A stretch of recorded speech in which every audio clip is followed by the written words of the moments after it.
Welcome to Live Daf, your online Daf Yomi Shir.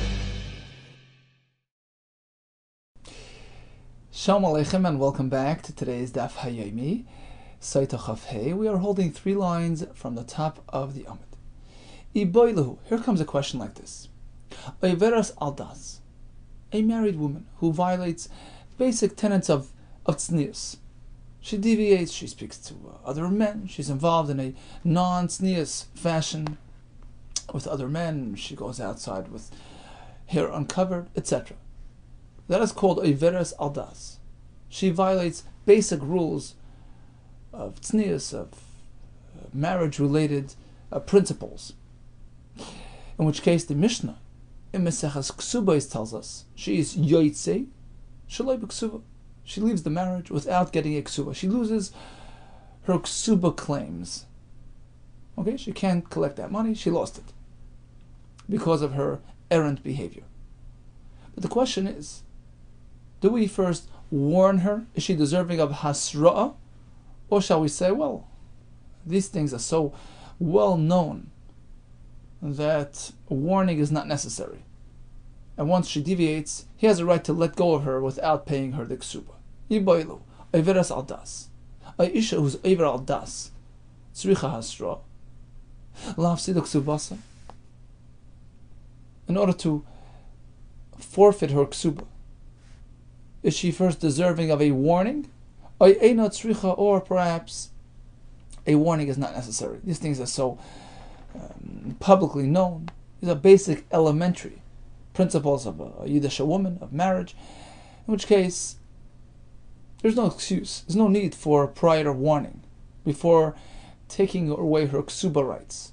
Miyamriyan, shall we say, kivan de'iveres aldasi, since she's behaving this way, loy boya hasra is not necessary.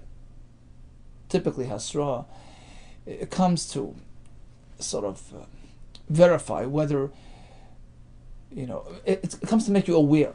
It comes to raise awareness. Here it's just basic elementary principles that she is violating. Well-known stuff. There's no need for hasra. Or perhaps you can say, hasra is a required element. Although she's well aware of what she's doing, but perhaps, a person stumbles, he falls, he needs a nudge to get back on track. Because if in fact she turns back, we want to give her that opportunity to come back. So, is it just one crack at it? Or do we say, no, give her a bit of a push, warn her, tell her what the consequences are, and hopefully this will encourage her to shape up. So which way is it? Oiveras aldas requires hasra'ah or not? Toshma. Now we're going to bring a string of proofs from our Mishnah. We're going to go down the list, all the cases we mentioned in the Mishnah in which the Isha will not drink, even if she got involved in, kinei v'stira, there's no drinking, but she loses the ksuba. Because she's Oiveras aldas by getting involved in this type of situation. Toshma, arusa v'shemeras yavam. First case, an engaged woman, an Isha in the interim period, shemeras yavam, awaiting yibum. So even if there was a kinei v'stira, in the case of the arusa, it was the chasan. In the case of the shemeras yavam, it was the yavam warning her, and she violated that warning. She went into seclusion with this man. Lo yishay sois. For lo yishay ksuba, she doesn't drink because she's not yet married. We learned this yesterday, but of course ksuba she loses. Asks the Gemara, Mishta hu de lo shasya. True, there's no drinking here. Hakinuye mekanilo. But apparently, she will have to undergo the kinoi v'stira process. What's the point of kinoi? Why do we have to warn her if she's not drinking anyways? Lamai, what's the point of kinoi? Lav siduk ksubasa, apparently, in order to forfeit her ksuba. So is a raya that an isha who goes into hiding, which is certainly a violation of das Yehudas, she's Oiveras aldas. We don't just take away the ksuba without prior warning. Perhaps, in terms of ksuba, she would lose it regardless of the kinoi. Even if there was no kinoi, she's mafsek ksuba. The reason why kinoi is applied in this case is in order to make her usher on this man, on the Orus, on the Yavam, So without kinui, there's no isser on the husband. That's the point of kinui. But for ksuba, if he wishes to let go of her, no hasra, no prior warning is required. Rav Papa Amar, another teretz, why kinui is in place. So that eventually, when he does marry her, he can, later on, if there's another incident of kinui v'stira, he can say, look, if there was stira after marriage, so what happened was she was engaged. He did kinui without, stira, without giving to drink, right? Even if there was stira, he can't give it to drink. But then he married her, and there was stira then with that same person that he warned her against. So now that she's married, tachas isho, she's under her husband's watch, drinking is applicable. He can do that even though the kinui took place when? Way back when they were engaged. So that's the point of kinui. So that eventually he can use that kinui to be mashka her later. Because the Sanya, as we learned in the Brisa, that it works. Ein mekanan la arusa, lashgosak she arusa. Kinui doesn't work by the arusa to give her the drink now. Aval mekanan la arusa, but we can do kinui to arusa, lashgosak she nesua, to eventually give her to drink when she goes into stira, when she's already married. Okay, so the question was, Averas Haldas needs hasra? Yes or no? We thought we had a right. Arusa v'shemeres yavam needs kinui. What's the point? If not to make her lose the ksuba. So you see that she needs hasra. Abaye says, no, not to lose the ksuba. That's automatic, without warning. The kinui is to make her usher on him. Rav Papa says to enable a future drinking. Amar Rav, another raya for the next part of the Mishnah. Tashma. Almana l'kohen gadol. Right? Almana married to a kohen gadol, grusha v'chalutza to l'kohen hedyet, or mamzeres and sinul Yisrael, bas Yisrael, mamzer u'nasan. All these marriages where there's an isser of lav, and there was kinui v'stira. What's the halacha? Lo yishoysois. V'lo natas ksuba. There's no drinking. Why? We had this yesterday. Rashi brought a sifri. Shtia is only applied when it's a isha haroi l'kaiman. It's appropriate marriage, as opposed to when there's an isser involved. Mishta de leishasya. Of course, there's no drinking. Ha kinui mekanilo. But apparently kinui, she does undergo. What's the point? What's the purpose? Ulamai ilo isra alav. Here we can't say the kinui is to make her asr on him. She's already asr. Ha asirun l'kaiman. Hello lav lav sidon ksuva son. Apparently the kinui here is to accomplish a forfeiture of the ksuba. So we have a right that a veras aldas needs hasra to lose the ksuba. Amar vida midiskartim loy. That's not the point of kinui. La isra lebayal kibal. We know that a SOTAH, just like she can't go back to her husband before verifying, even if her husband divorces her, she can't go live with that suspect, with the bayal. This nan is went in the Mishnah. Kashem shasur lebal, just like she becomes asur to her own husband until she drinks. Kachasur lebayal, likewise to the other fellow. So that's the point of kinui in our Mishnah. Even if there's no shtia, but the kinui does accomplish something. It renders her a full-fledged SOTAH. Right? So the isha that had kinui v'stira is asur to the bayal as well. That's the point.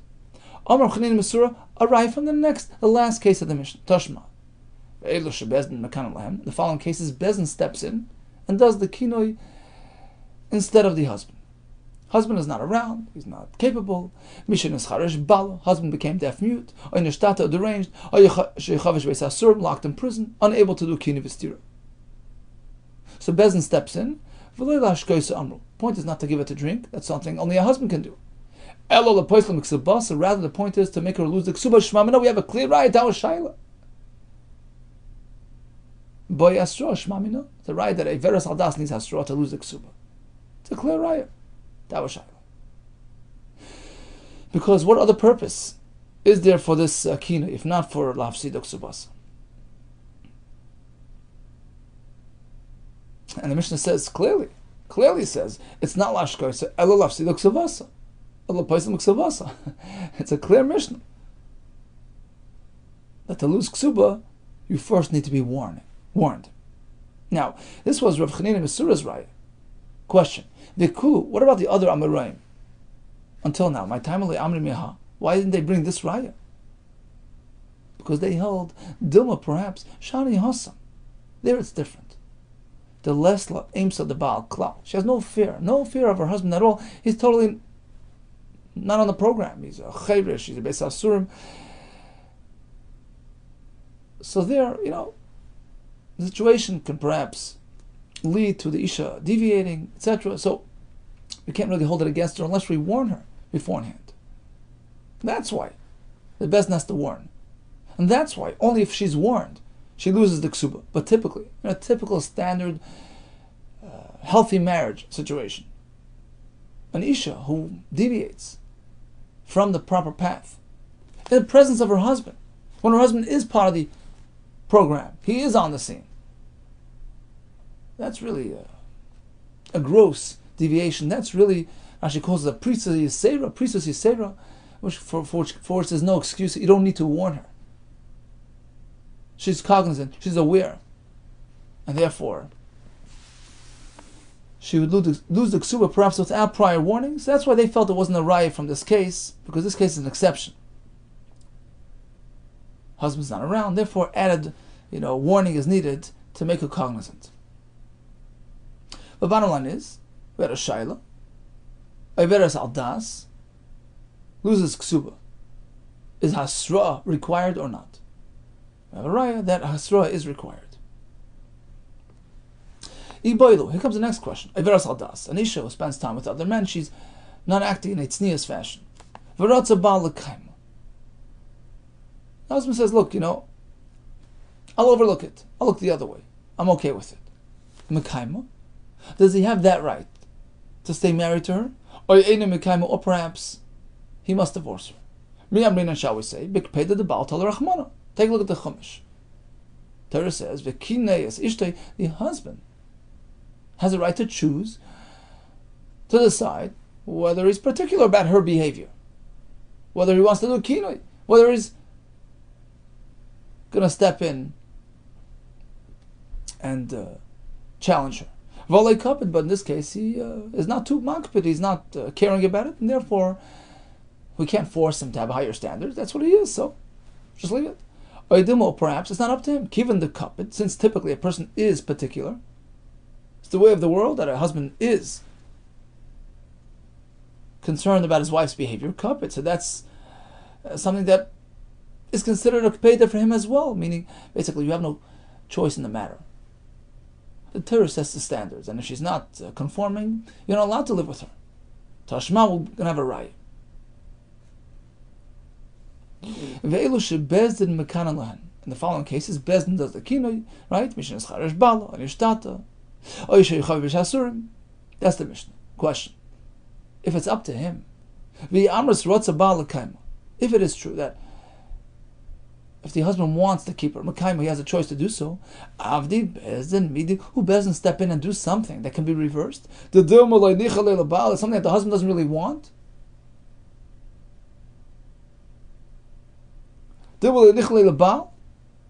Rashi says the crux of the question here is, it seems like Bezdin is not really doing it, by their own authority. It's like a shlichus. Like they consider his representatives, like an emissary. And we know that a person can only act on behalf of somebody else if it's truly to their benefit. But if it's something that perhaps can be to his detriment, can harm him, you can't do that for him. Ein chaven la'adam shalai b'fanav. Now, if this is something that the husband has to decide about, it's his prerogative. So why would we do it on his behalf? Perhaps it's something he doesn't want. We have no right to do this. Answers the Gemara, we don't have to be concerned that he will disagree with us. Stam the Milsa, it's assumed. Given the Veras al Dasi, since she's behaving in this way, Meinach Nichle, husband's fully on board. He wants to set things straight, and therefore when we do the kinah on his behalf, we have a right to do so. Now, assuming, Rashi and Tesa both explained that the next child of the Gemara is based on an assumption that, yes, it's up to the husband. Now comes the next question. Baal shemochel akinuye. Let's say he did step up and make the kinah. Right? He stepped in and protested. And then he says, you know what, I have a change of heart. I'm going to give up. I'm going to be Meichel the Kinui. Mutalach, mutalach. Kinui Machel. Shall we say the Kinui gets cancelled? Or too late. Once you made the Kinui, you started the process. It's sort of out of your hands, Mr. Husband. Miyam Linan, shall we say, Bikinu de Baal Tol Rachmana. The Torah depends on the husband. It's up to him. Fact is, he gave up the Kinui. Or, given the Kanal Meikara, once he established the Kinui, he activated the process of SOTAH. It's totally out of his hands. He can no longer rescind and retract that Kinui to Hashma. We're going to have a raya from that same Mishnah. The following cases, Bezdin does it. Right, those three cases. That's the Mishnah. Now, if you'll tell me that the husband can always rescind his kinui, should Bezdin step in and do something that can be rescinded by the husband that undoes their whole authority? Shall we do something that the husband can just walk over and remove? Rashi says it creates zilzal of the Bezdin. It undermines their whole authority. We don't have to worry about it, says the Gemara. The Mosa, it's an assumed assumption. Adam maskim adas Bezdin, the person goes along with the Bezdin, and we're not choishish that I'll come and cancel it. Tashma, we're going to bring another raya. We had a Mishnah the other day that after Kini and Stira, she's now usher to him. So he's taking her up to Yerushalayim. The Bezdin gives him an escort. Two Talmidei Chachamim to go along with them. Shema Yava Eleh B'derech, to prevent any interaction between the husband and the wife. Now,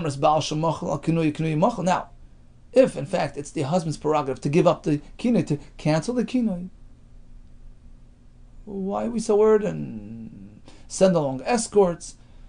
He can just snap his finger and cancel the whole process. Let him just cancel the kinui, live and get involved with her as married. So it defeats the whole purpose. What's the point of bringing Talmidei Chacham along? If he wants to get involved with her, he can just do it at a snap of a finger. Answers the Gemara. That's exactly why Maishna Talmidei Chacham. It's exactly why. Why do we have Talmidei Chacham? Why not a layman? The Gemara, because they're learned, they're well versed in the halachas, and they'll know how to advise him. They're not trying to hold him back. The Ibay L'miva, if they see that he's about to approach her, they'll warn him. 1 second. First, you have to take away the kinui. And then approach her. That's the point of having Talmidei Chachamim. But of course, perhaps theoretically, he can be Meichel the kinui. To Ashma comes another raya that in fact he could be Meichel. It's totally his. It's totally personal. Damar of Yashi, Shleisha Dvarim. The following three halachas: Sachli Zeira presented to me. He was me'anshi Yerushalayim. So Zeira, a person from Yerushalayim, taught me the following three things, all on the same topic. Baal shemachal al kinui machal. Yeah, a husband can retract his kinui. V'zakin mamri, that rebellious sage. Sherotzu bezdin limchalei moichenleif. Bezdin wants to forgive their honor and let him go. They can do so. Ben seiremer, a straying son. Sherotzu avavim limchalei. Parents want to forgive him for what he did. Moichenleif, they can do that. So basically, all these things are personal, and they can be rescinded by the party in charge. So Rabbi Yeshua continues and he says, when I came to my colleagues in the south, I presented them these three things. On two they agreed, the kinui of the Baal, the Ben Seder Umera, but on the Zakin Mamri, they didn't agree that the Bezdin can forgive the Zakin Mamri, who challenges the Bezdin, who negates the authority of the Bezdin. Why can't they forgive? Because we have to keep the structure of Torah intact. Shalayirbu machlekes b'Yisrael, to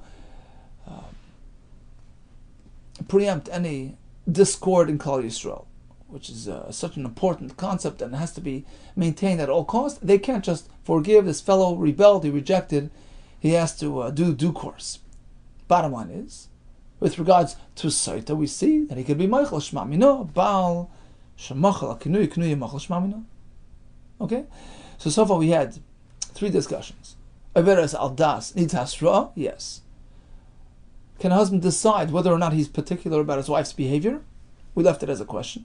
And even if he is in the driver's seat, once he makes the kinui, can he take that back? The answer is yes. But now comes another question. Where are we holding? Pligi bar of Achav Ravina. There was machlekes between these two Amoraim. Chad Amar, one explains. True.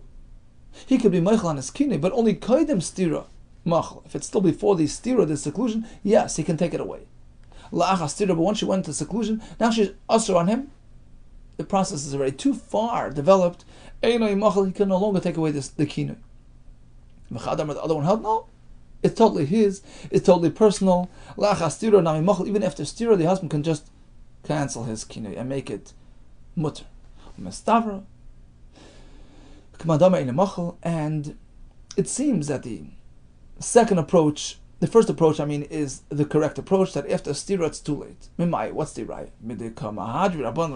Let's go back to that discussion where the husband is on his way to Yerushalayim, and the Rabbanon hold we need escorts, we need to avoid any situation of the husband and wife going into a yichud situation because he's not to be trusted.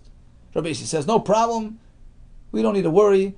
He is believed, he is trusted not to approach his wife on the way to Yerushalayim. Now, let's take a closer look at the discussion between Rabbanon and Rabbi Yossi and how the Rabbanon responded to Rabbi Yossi. The Sani of Rabbi Yossi, I maintain that husband is to be trusted, to behave properly. It's based on a kal v'chomer. Or ma nida, she bekaris. Even a nida, which is a more severe isser, it's karis. Husband is always believed to be in the same home as his wife, no concern there. SOTAH she belav, certainly this isha SOTAH where it's only a lav, for him to interact with her, it's a less severe isser. Of course he's to be trusted, like Koshkin, of course he's trusted. Amrloi, Rabbanon respond like this. Perhaps not. Loi. Im amras benida shekin yesh laheter. Perhaps nida has an advantage because it's just it's a short-lived isser.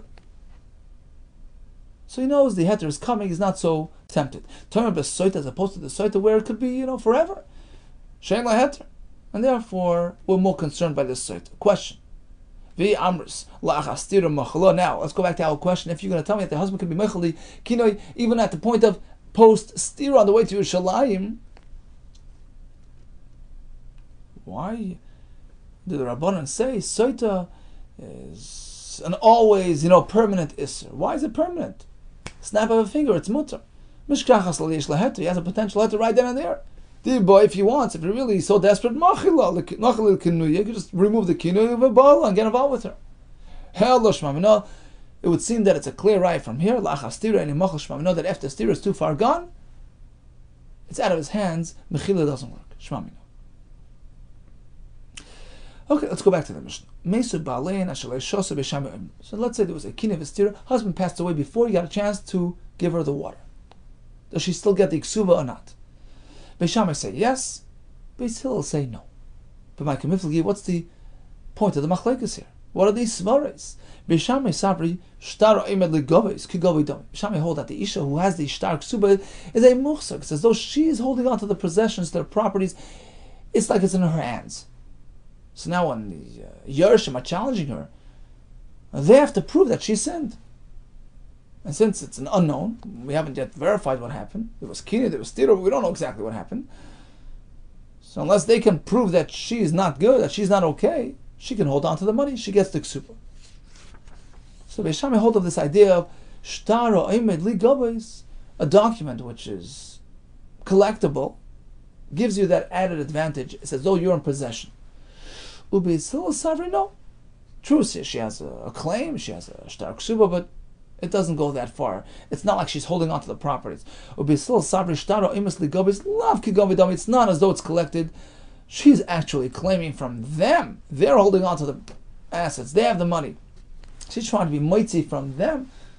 And we know that the one who wants to extract, he has to prove his case. So she has to prove that she's innocent, that she was tar. Otherwise, she can't collect a ksuba.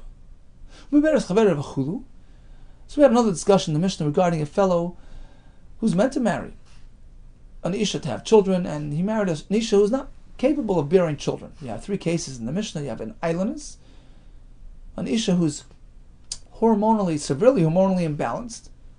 That's a certain type of person that can't have kids. And we have the akara, an isha who went through some sort of procedure which prevents her from bearing children. So technically, theoretically, she's able to have children. She's of the type to have children, but personally she can't.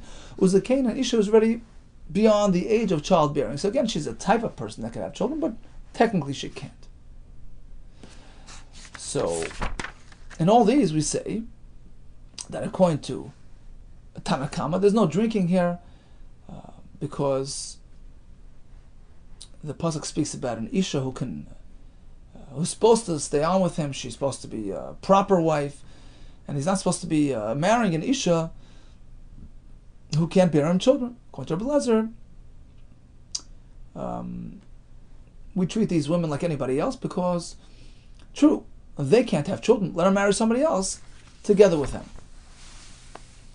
Amar Rav Nachman, Amar Rabbi Ravo, Machlekas, this whole discussion, meaning Rabbi Lezer's shita, that even these nashim are considered like anybody else. Machlekas ba'akara v'skena. It's only by the akara, the barren, and the older woman. Aval ailanis, but the ailanis who's severely hormonally imbalanced, so she's a certain type, certain category of an isha. All agree, even Rabbi Lezer would agree, she can't drink, and therefore she just leaves without the ksuba. Shenamar, v'niksa, v'nizra zara. Pasuk says that if in fact she is discovered to be tzahar, v'niksa, v'nizra zara, she'll be zeicha to kids, etc. It needs to be an isha who has that potential. Yatzazu, as opposed to an islandess who by her very nature, she'ein darka elazria, from the moment of birth she can't. She's not capable. She's not in that category of women who can give birth. And therefore, even Rabbi Lezer would agree that she's not part of the formula, she's not part of the process, and she will not drink. Basically, we're going to have a kash on this, and Be'ezrat Hashem, we'll see that in tomorrow's shir. Okay, so in conclusion, we have three shilas. First shilah was an isha who deviates from the basic laws of tznius, Averas al das. Is hasra required to make her lose the ksuba? The answer is no. Next question. Is it the husband's prerogative to step in and do kinoi, or can he just, or is it not up to him? It's something which the Torah mandates, and we weren't sure about that. But even if it is up to him, next question is, if he does the kinoi, can he cancel that kinoi? Now, we had a machlekes regarding it's already after stira. Can he cancel it? And we came out with a raya that then it's certainly too late. But the question was, what happens after kinoi? We had a raya that in fact, yes, the husband can cancel that kinoi, and it would seem from Rashi and Tosfos that since question number 3 was based on question number 2, that once we see that he can cancel the kinoi, apparently the whole process is up to him. It's his prerogative. And if he decides just to look away, then we can't force him to do anything. That would seem to be the conclusion here. We discussed Machlokas B'Sham B'Silel, who's the muchzak and the ksuba. We had a chiddush that even according to Rabbi Lezer, an islandess cannot conform to the process of shtia, and therefore eina shoisa be'eina netelas ksuba. Hatzlach Rabbi, to you all the best and b'suros toves.